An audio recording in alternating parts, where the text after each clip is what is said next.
₹3.57 કરોડના કોલસા કૌભાંડનો મુખ્ય આરોપી ભગીરથ હુંબલને એસએમસીએ અમદાવાદ એરપોર્ટથી ઉપાડી લીધો છે. અત્યાર સુધીમાં 19 આરોપીઓ ઝડપાયા છે.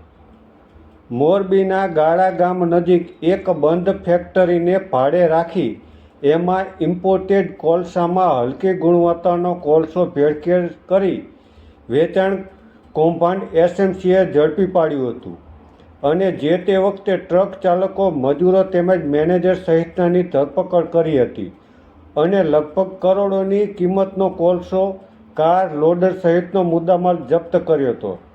આ ઘટનામાં મુખ્ય આરોપી અને ભાજપ આગેવાનનો પુત્ર ભગીરથ ચંદુલાલ હુંબલ ફરાર થઈ ગયો હતો.